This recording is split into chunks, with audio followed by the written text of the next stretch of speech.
Hey everybody, this is Larry. This is day 13 of the Leetcode Daily Challenge. Hit the like button to subscribe and join me on Discord, and let's get started on today's problem. Insert intervals. Okay, insert new interval, merge if necessary, initially sorted. You only have to insert one new interval. Okay. So the way that I usually do this is by, in this case, there's only one new interval, so maybe it's a little bit easier, but I still want to do it with, the sweep line algorithm, right? And the core part about it is just having events and then inserting events and then sorting them. So basically you're going from left to right and then creating intervals according to some invariant.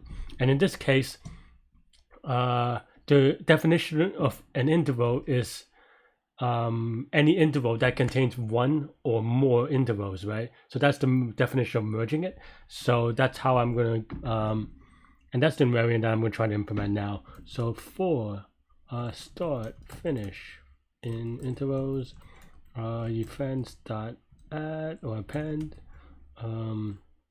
start plus one, or why plus one explicitly to because it's plus one to the beginning of an interval, and then minus one here for finish. Let me double check that. Sometimes you want to make it inclusive and sometimes you want to make it exclusive on the finish or start, I guess, for that matter. So I just want to double check.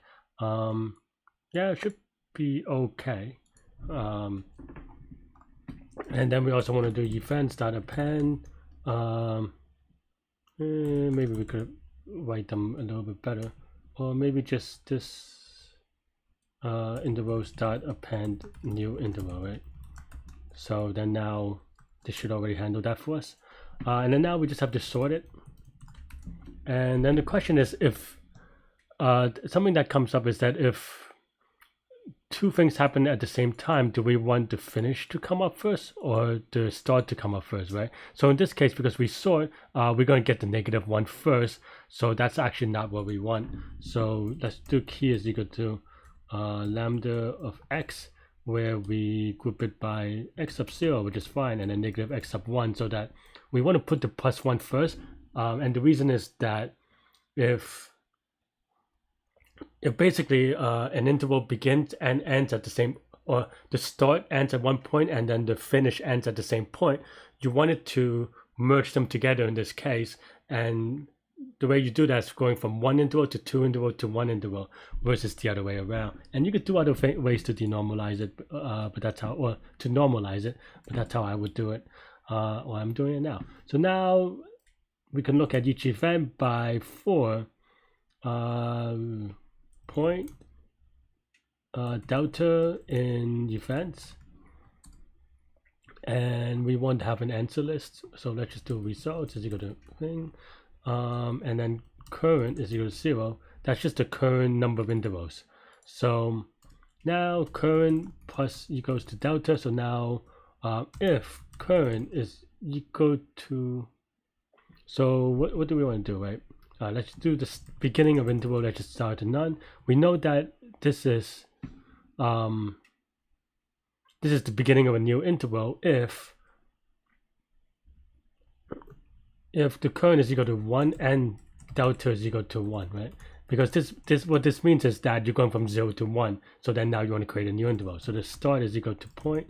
And then you can probably continue, I think.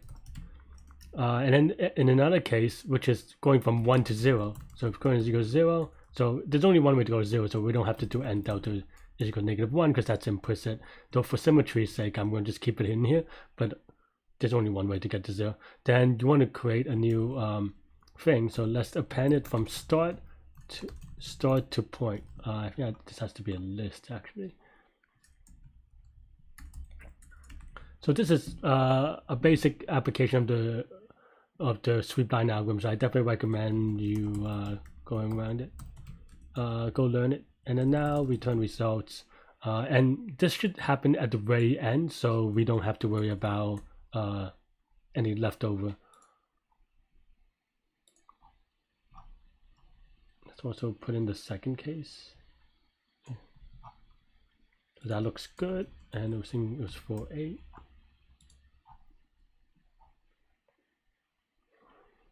Looks good. Let's submit. I hope I don't have any weird edge case that I forgot.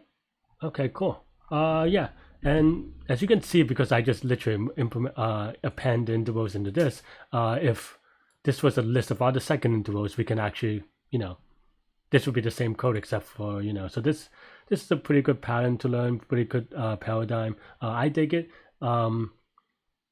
Yeah, and the invariant is that, we just have to care about these 2 points where it goes from 0 to 1, and then from 1 to 0, and then from 1 to 2 and 2 to 1, it doesn't matter, right? And in this case, because none of these overlaps, at worst it can only be up to 2 because of the new overlap. Cool. So what is the complexity? So the complexity of this one is actually n log n, where n is the number of entries in interval. So this is going to be a little bit suboptimal versus O of n a linear time, and you could probably come up with O of n algorithm with a lot of if statements, combining this and walking through this.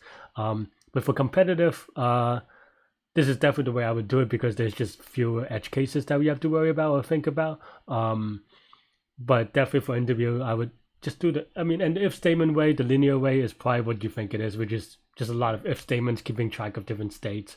It could be tricky, a lot of edge cases, but in terms of